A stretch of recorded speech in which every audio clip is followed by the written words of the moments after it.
Vamos ya con la segunda parte del consultorio de Bolsa de Mercado Abierto con Carlos Doblado, analista de Black Bear Broker. Vamos a continuar dando respuesta a dudas de nuestros oyentes. Vamos a, lo primero de todo, a escuchar esta nota de audio a través de WhatsApp que nos ha dejado uno de ellos, Carlos. Muy bien. Buenas tardes, llamaba para el consultorio de bolsa. Quería su opinión acerca de Inditex. ¿Cómo lo vería para entrada y salida a corto plazo y cuáles serían tales niveles? Gracias. Bueno, Inditex, que justo además era el valor que teníamos pendiente justo antes de la pausa. Este oyente se plantea una entrada rápida, ¿no? Por lo que dice. El anterior a mí me dio la sensación de que era pensando un poquito más en el largo plazo. ¿Qué le podemos decir de Inditex a ambos? Bueno, no conozco a nadie que piense en el largo plazo, honestamente, desgraciadamente. Y cuando digo pensar en el largo plazo, me refiero a tener un plan en el largo plazo, que es diferente que operar en el largo plazo. Es cierto que este oyente parece sugerirnos algo como aquí te pillo, aquí te mato. Si te gusta Inditex y quieres probarlo, pues aquí tienes un patrón envolvente. Si tienes una formación que te ofrece un stop. ¿Quieres hacerlo? Adelante. Yo pienso que el mercado, como te decía antes, va a rebotar. Es decir, incluso que va a rebotar con más fuerza de lo que lo hizo la semana pasada. Pero, o sea, que vamos a ir más arriba de esos máximos. Pero a mí es una operativa que, honestamente, me parece más propia de un mercado que está a tu favor, no de un mercado que está en tu contra. Es decir, jugar la corrección es jugar lo más difícil del mundo. No sé, es como si quieres hacer un partido y te ofrecen, oye, vas a jugar contra Cristiano Ronaldo o vas a jugar contra, no sé, el Andorra. Pues yo prefiero jugar contra el Andorra. No, pero es que sí conozco a Cristiano Ronaldo, ya, pero es que yo no he venido aquí a conocer a nadie, no he venido a divertirme, no he venido a pedir un autógrafo, he venido a ganar dinero. Pues intento que me lo pongas más fácil, aunque sea menos sexy. Entonces, me parece que para ese tipo de movimientos no está el mercado comprando en estos tiempos. Lo cual no quiere decir que no sea lo más probable que no lo podamos intentar. Yo, si lo intenta, lo haría con esto bajo 20.75. Como puedes ver, Inditex está en un proceso de rebote irregular. Se ha movido de suelo a techo en esa bandera. Y una bandera es un patrón de continuidad bajista. Es decir, lo que se espera de este tipo de patrón no es que los precios se muevan hacia la media de 200 y lo rompan, sino que lo perforen y continúen cayendo. Y en alguna ocasión he hablado de que a mí Inditex me parece que sin alcanzar estos soportes de fondo, difícilmente iba a encontrar un suelo sostenible.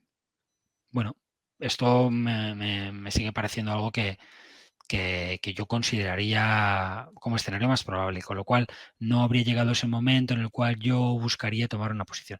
Que puede llegar y salirte mal. Ayer por ejemplo, en Black Bear lanzamos una operación y hoy hemos tenido que cerrarla. De un día para el otro, stop loss, fuera. Las cosas, si quieres jugarlas, pero yo las juego sobre zonas de soporte clave, que no es algo que tengamos aquí. Es decir, en el caso de Inditex no tenemos ningún soporte, ni en corto, ni en medio, nada. Hay una vela por ahí dejada en medio de la nada. De los 4 que tú me has sugerido, sí, y a lo mejor es el que más sube, este sería el último de mi lista. Es donde yo me sentiría más incómodo buscando un rebote.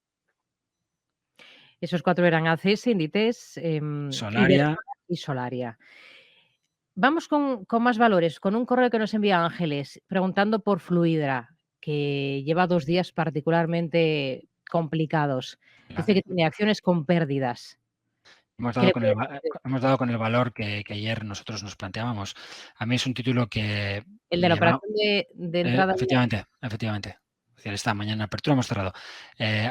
Ayer los precios caen, pierden el 20 y pues podríamos haber cerrado directamente en cierre de la sesión porque se pierden los 20 euros, que era la zona de stop, pero en apertura pues está fuera. Es que lo has perdido. Aquí tenemos un pequeño patrón de tipo doble suelo.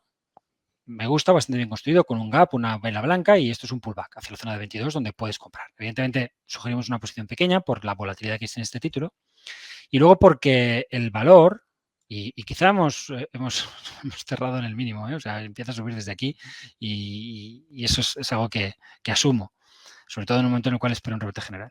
Pero si nos fijamos un poco en el título, veremos que lo que ha hecho es corregir pues 2/3 partes de la alza previa. Le podía haber dado un filtro hasta ese punto, pero bueno, pues en vez del 20 voy a tomar el 19.40. Pues mira, no está el mundo para para dar filtros. O espero a que llegue ahí y tomo mi posición por ahí, o si decido ir por delante, y en este caso lo hice por este doble suelo sobre soporte descendente, muy cerca de 0,618, pues ya he tirado para adelante y ya está. Evidentemente me precipité, he cerrado la posición y otra cosa. Este tipo de corrección, que puede parecer una animalada, es decir, hablamos de una corrección muy profunda, es decir, el título ha llegado a 36-37 y está a 19. Y nos puede parecer poco porque yo intento ser sensato y siempre observo mis gráficos en escala semilogarítmica, porque eso me permite poner las cosas en perspectiva. De la misma manera, por ejemplo, que aquí, pues esta corrección, que podrá parecer más pequeña, es una corrección pues, prácticamente igual que la anterior. Es decir, tienes una caída del 50% de la alza previa. O sea, te bajas de 14 a 8. ¿Qué poco? No, qué poco no. 50%. 50%. De la alza previa y un 40% de la capitalización del título. Bueno, esto no tiene por qué ser diferente. Es una compañía con una estructura impresionante en tendencia de fondo. Esta es una corrección que en algún momento debería dar una muy buena oportunidad. Yo lo que he hecho es equivocarme en el setup. Comentaba a los clientes de BlackBerry que en realidad, si se quería trabajar con un suelo relevante hasta la superación del 25-30, nada. El problema es que cuando superas el 25-30, el stop sigue estando en 20. Y te puedes equivocar también. Que no, pues esperemos a que se rompa ahí arriba y así no nos equivocamos. No va así. No va así. Es decir, te puedes equivocar también cuando tienes mayor probabilidad. Porque cuando pasas a una onda de orden superior, tu probabilidad no se dispara. Es decir, no pasas de tengo un 51% de probabilidad de acertar a tengo un 98% de probabilidad de acertar. No va así. O sea, pasas de tengo un 51% de probabilidad de acertar a tengo un 65% o un 60% de probabilidad de acertar. Con lo cual, te vas a equivocar un 30% de las veces. Y en ese 30% de las veces, si acabas perdiendo el triple que cuando aciertas, pues tampoco te va a llevar a ninguna parte. Vas a conseguir fallar menos veces, pero puede que no ganes el mismo dinero. De nuevo, nosotros, como humanos, que tenemos una aversión muy fuerte a la pérdida, y esto tiene que ver con nuestro cableado cerebral, es decir, que tenemos que entender que lo que hay aquí arriba no está preparado para las bolsas, está preparado para la sabana. Entonces, los errores son algo que nos disgusta mucho, que nos cabrea mucho, que no nos sentimos confortables con él, porque cuando nuestro cerebro se integró, cometer errores era morirse directamente. Entonces, los individuos que no penalizaban mucho sus errores desaparecían, no trascendían, no tenían hijos y, bueno, si los tenían se los comía el lobo. Porque, bueno, da igual, mañana no va a venir, pues ha venido y te ha comido. Entonces, en nuestra naturaleza, como la de cualquier animal, el error penaliza fuertemente. Y eso hoy, incluso aunque estamos en sociedades de bienestar, tranquilos, donde sabemos que el Estado nos puede acoger con una pensión, da igual. Tu cerebro de mono, cuando está gestionando dinero, va de otra manera y no se acuerda de la pensión y además no cuenta con ella. Lo que siente es la necesidad de cambiar de forma de operar. Y eso hace que no nos sintamos muy confortables con estrategias que quizás siendo un poco más activas y obligándonos a perder más veces pueden ser más rentables que las de pues, buscar mucha fiabilidad y tener grandes pérdidas cuando nos equivocamos. Sobre todo porque la mayoría de nosotros, me quiero incluir, cuando perdemos mucho dinero nos cuesta cerrar una posición y acabamos quedándonos pillados, con lo cual ese 20% acaba siendo un 50%, un 60% o lo que convenga, que en títulos puede acabar siendo la desaparición, porque esto no es un índice. Un título puede desaparecer. Vamos a hablar ahora de Indra, otro de los protagonistas de los últimos tiempos. César nos escribe y nos dice lo siguiente. Mi pregunta para Carlos Doblado. Me gustaría que me analizase Indra. La compré a 8,34. Me gustaría saber su resistencia actual más cercana y dónde debería cerrar la posición según él. Bueno, el soporte, como podemos ver en el chart, está en la zona 8,15.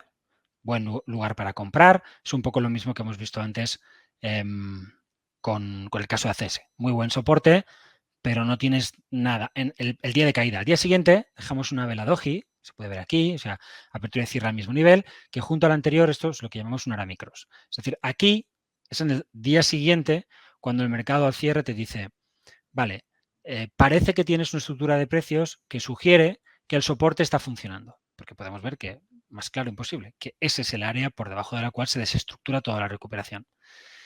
Y bueno, a partir de ahí el precio está ganando algo de altura.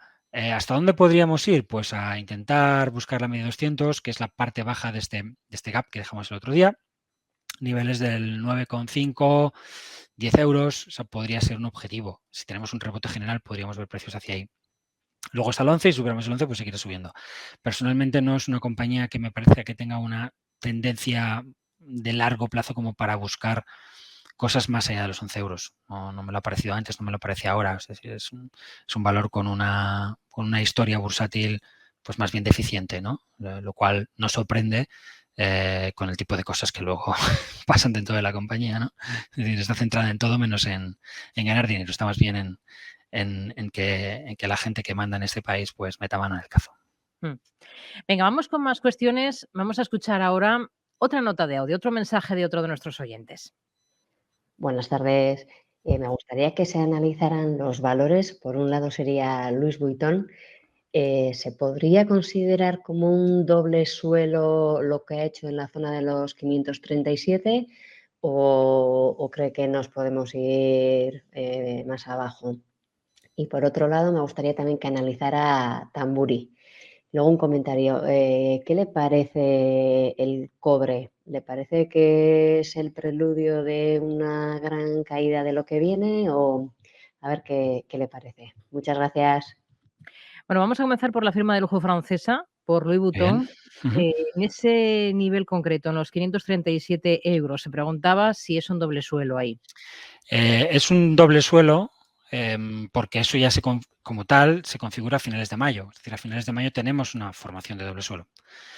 Llegar 2 veces al mismo soporte no supone tener un doble suelo, sino cada vez que llegáramos a un soporte tendríamos un doble suelo. En cada secuencia de mínimos descendentes, antes de romperse a la baja, habríamos tenido un doble suelo, lo cual convertiría el análisis técnico en una máquina de equivocarse. Cada vez que llegas a una resistencia, tienes un doble techo. Cuando lo rompo, que en las tendencias alcistas lo normal es seguir rompiendo resistencias, pues has fallado, con lo cual el 90 y muchos % de los patrones fallarían. Para tener un patrón, tienes que tener confirmación. Es decir, ¿qué es un doble suelo? Es una formación de precios sobre una zona de soporte previamente existente que consigue romper algún tipo de resistencia que tenga que ver con ese patrón. Y por eso tomamos un movimiento lateral y la ruptura de ese lateral. Entonces, aquí configuras el doble suelo. Y por eso el stop se pone por debajo del doble suelo y no se pone por debajo de la línea de ruptura. Porque si haces eso, te echan a la calle y luego los precios hacen lo que tienen que hacer. No, hombre, pero yo prefiero un stop aquí pequeñito y ajustado. Claro, yo preferiría jugar con Ronaldo, pero en mi equipo, no en el otro. Porque si no, pues un autógrafo y goleada. Entonces, no puedes elegir dónde pones tus stops. Si quieres trabajar la idea del doble suelo, tienes que ser respetuosa con la misma. Alguien podría decir, Carlos, pero yo podría haber cerrado esta posición e irme luego más abajo. Bien, podrías utilizar otro tipo de argumentos. Aquí se ve muy claramente, por ejemplo, este pequeño doble techo aquí arriba. Bien, pero eso aparece después. Es decir, ex ante no lo tienes. Aparece después. Ahí tienes un nivel de ruptura que te dice puedes caer a los mínimos y en los mínimos, pues bueno, el valor consigue encontrar soporte y se mueve hacia arriba. ¿Tenemos un nuevo doble suelo? No, ahora no. Para tener un doble suelo, de nuevo, tenemos que tener un proceso lateral que ya teníamos, que ahora es más amplio, y romperlo por arriba, 620.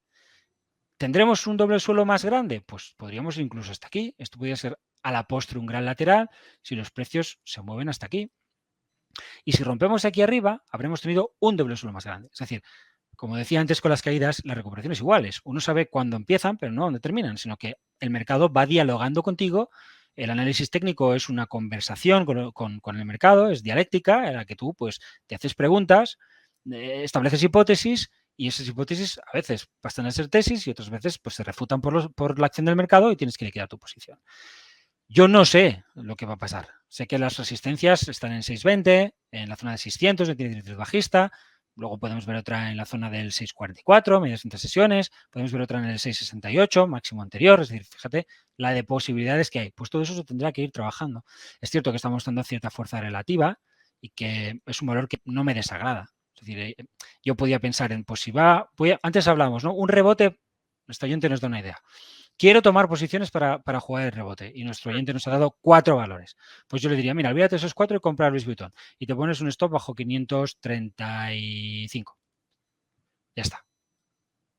Eso es lo que sí, a lo mejor sí haría hoy. Nos preguntaba esta misma oyente por 2 cosas más. Por Tamburi, que entiendo que es una compañía italiana, no sé si la tiene en pantalla, TIP, el ticker. Lo tenemos aquí. También era para comprar, quiero recordar. Y luego preguntaba su visión sobre el cobre, que Vale. desde máximos, pues en las últimas semanas la verdad es que ha caído bastante y se está hablando mucho de cambio de tendencia y demás. A ver, Tambury tiene una buena zona de soporte a este nivel, mínimo previo, altos pre-COVID. Este es un punto importante. Entonces, es un lugar donde uno puede observar. ¿Ha pasado algo aquí suficientemente claro como para que tomemos posiciones? No, honestamente no. Tendría que forzarlo demasiado. Tengo aquí una vela potencialmente alcista, pero de nuevo necesito cerrar por encima. Entonces quizás tenga rebote. A mí me recuerdan todo lo que está haciendo la renta variable europea. Es una caída hacia los mínimos, lo que ha hecho más o menos el DAX. Entonces, no iría por aquí. Así como Louis Vuitton me parece un valor que ha mostrado fuerza, que tiene un patrón de vuelta, que ha construido cosas, que tiene argumentos para jugar el rebote con él, aquí no lo veo, honestamente. Y en cuanto al cobre, es verdad que el cobre está cayendo mucho en los últimos tiempos y que en cierto modo el mensaje pues no es un buen mensaje. O sea, no es un buen mensaje vamos a decir, la tendencia de corto plazo. En el proceso que va más allá del corto plazo, yo sigo viendo aquí una gran formación lateral, rota al alza, con la superación del 330, que me parece un hito. Es decir, me sorprendería que los precios caigan más allá de 330. No está tan lejos. Pero desde luego, este doble top que tenemos aquí arriba, que no es sorprendente porque después de un rally como este, claro que puedes corregir, claro que vas a perder mínimos. Pero hoy por hoy, pues me parece que sí está mandando un mensaje de deterioro de las expectativas que el mercado tiene sobre los fundamentales de la economía. Al menos claramente te dice que el mercado está esperando una desaceleración. Eso yo creo que lo sabe todo el mundo. el mercado todos los indicadores económicos se están desplomando en Estados Unidos. Entonces, hay países que pueden salvarse un poquito y que a lo mejor pues, en el cobre puede encontrar, como China, que parece que está girando en la dirección contraria, extrañamente, y hablo de análisis técnico, pero sí, esto coincide perfectamente con la idea de que los fundamentales de la economía se deterioran. De nuevo, y aquí voy a dar mi opinión, me parece que con los fundamentales pasa lo mismo que con el análisis técnico. Es decir, sabes que algo está cambiando, pero no es tan fácil saber hasta qué punto está cambiando y qué clase de proceso de ajuste vas a tener.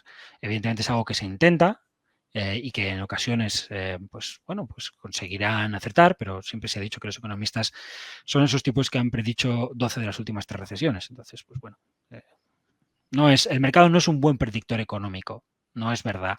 Los estudios académicos que hay al respecto demuestran que la bolsa es tan capaz de predecir lo que va a hacer la economía como yo si tiro una moneda. Venga, vamos a ir con más cuestiones. Vamos a escuchar esta otra nota de audio al 687050600 a través de WhatsApp. Nos la ha enviado este otro oyente. Hola, buenas tardes. Mire, yo quería preguntarle al señor Doblado por qué opina de FedEx. Entré ayer y me gustaría saber a ver qué opina. Muchas gracias. FedEx comprado en la última sesión. ¿Cómo lo ve técnicamente? Bueno, es un valor que ha mejorado ostensiblemente en las últimas semanas. Hemos tenido aquí una corrección hacia un primer soporte. Claramente ha intentado estructurar un suelo. Aquí tenemos ruptura del 240, que en principio configura un amplio doble suelo. Es un valor del Dow Jones de Transportes. Como el propio Dow Jones de Transportes, pues diríamos que está menos deteriorado que el conjunto del mercado. Y no me parece una mala compra si esperas un rebote. Muy agresivamente se podría trabajar con un stop bajo 221 y ya más en tendencia pues habría que ir hasta ese soporte descendente hacia la zona 185. Es una compra pues que evidentemente no es quizá la que yo preferiría ensayar en un momento en el que vamos a buscar una segunda fase de rebote, pero sobre todo por lo lejos que estamos de la zona de stop. Pero otra forma de trabajar el rebote es decir, bueno, pues si el mercado de forma general deteriora más, pues cancelar mi posición en el caso de que se pierda el 221,7 en cierre, un poco por correlación, y veo luego qué pasa en la zona de 185. Nike, ya que estamos en Estados Unidos, en este caso Alberto nos escribe para preguntarnos por la compañía de material de ropa deportiva y es para comprar, es para tomar posiciones. Bueno, me encanta que nuestros oyentes estén... Recuerdo el año pasado que en general la gente está buscando cortos. Sí. Bien, pero se pasaron 1 año y medio buscando cortos, sobre todo los bancos, ¿no? Al final sucede. Esto es un poco lo mismo, es decir, el cambio de mentalidad tiene que llegar y es correcto estar pensando en comprar.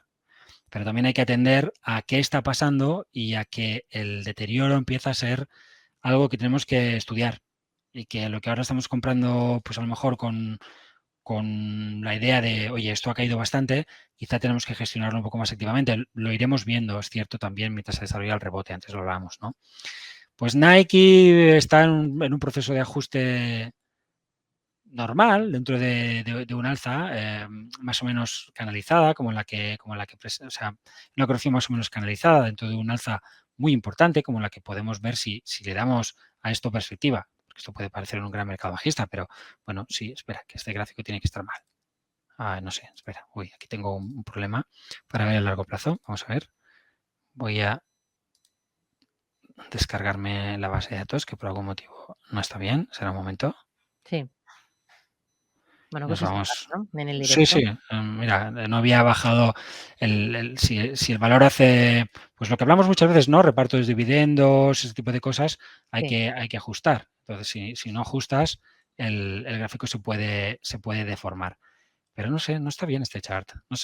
No lo sé, no sé qué pasa. Vamos a Bueno, considerar que no tenemos muchas referencias de largo plazo. Pero aquí tenemos un importante techo que podría ofrecer soporte al valor. Entonces, bueno, es un nivel interesante y hay que ver cómo reaccionan los precios en esta zona, quizá para tomar una posición. Podemos ver el soporte ligeramente vulnerado. Si hoy la sesión fuera al cierre de vuelta en un día fuerte, si viéramos precios que acabaran claramente por encima del 103,5, pues podríamos tener algún tipo de vela para intentar tomar una posición muy agresiva en este nivel, porque de verdad es una antigua resistencia muy fuerte y ahora podría funcionar perfectamente como zona de soporte. Pero para hablar de un cambio de tendencia, que a lo mejor es lo que nuestro oyente quiere plantearse, ¿no? Vale, pues tomo mi posición aquí y si este rebote se convierte en tendencia, ¿cuándo puedo yo empezar a relajar mi predisposición a salir en un rebote? Pues solamente por encima de 124,3. creo que nos da tiempo a escuchar este mensaje que nos ha dejado otro de nuestros oyentes. Buenas tardes. Una pregunta para el gran analista Carlos Doblado. Entré en ENCE hace varios días a 3,31. Ha ido subiendo, pero hoy ha dejado un velón rojo muy feo y estoy en ligeras pérdidas. Mi pregunta es, los gráficos que ofrecen como escenario más probable en las próximas sesiones? Muchas gracias, un saludo. ENCE, hoy ha caído un 5%. Sí. ¿Qué piensan los gráficos sobre lo que va a hacer ENCE? Pues de entrada tenemos un valor que se ha movido al alza en los últimos meses, incluso contra un mercado que ha estado complicado. Esto nos habla de una cierta fuerza relativa. Por otro lado, tenemos un título que está en lateral y que está sobre la zona de soporte. Entonces, esta queda del 5%, pues no me parece especialmente inquietante. Me parece que puede formar parte de eso, de una lateralidad lógica después de un alza desde la zona de 2 hacia la zona de 3,8 en 6 meses. Es una auténtica pasada y más con lo que ha estado cayendo. Bueno, por encima de la zona del 3,5, pues empezaría a establecer claramente un suelo a niveles de 3,2. Tenemos incluso una pequeña formación potencialmente alcista de continuidad, un doble triple suelo. Y lo que sí es cierto es que por debajo de la zona de 3,2 en cierre, lo que tenemos es un cabeza y hombros. Una formación que ya estaría hablando de cambios en la tendencia principal, de cambios más serios, porque aquí, por ejemplo, tenemos un pequeño doble top que nos habla de que el valor quiere corregir hacia su primera zona de soporte. Eso ya ha pasado. Si perdemos el siguiente nivel, tendremos un valor que quiere corregir hacia la siguiente zona de soporte. ¿Dónde está esa zona de soporte? Pues aquí. Y esto es lo que he dicho varias veces en el programa de hoy. Vamos sabiendo las cosas a medida que vamos conversando, los títulos con los precios. Los títulos son como las personas porque detrás de los títulos hay personas. Las descubrimos a medida que tenemos experiencias con ellos, no a medida que hablamos con ellos, porque la gente dice una cosa y hace otra, pero a medida que acumulamos experiencias y vemos cómo la gente se comporta, pues podemos ir sabiendo más cosas de ellos y si son o no son fiables para confiarles nuestras cosas. Los activos no dejan de ser distintos. empezamos a dudar de ellos y de si debemos o no tener nuestro dinero, que es algo importante, en ellos, y a medida que el discurso del precio va cambiando, pues sabemos que efectivamente que son menos confiables y que esa falta de confianza pues se puede alargar más en el tiempo. Yo creo que en el caso de ENCE, con la ruptura del 3,2, yo cerraría esa posición, yo la cerraría. Pues nos quedamos con ese nivel clave ahora mismo en ENCE. Carlos Doblado, analista de Black Bear Broker, gracias como siempre y buena semana. Hablamos el próximo jueves. Muy buenas tardes. Igualmente, hasta luego.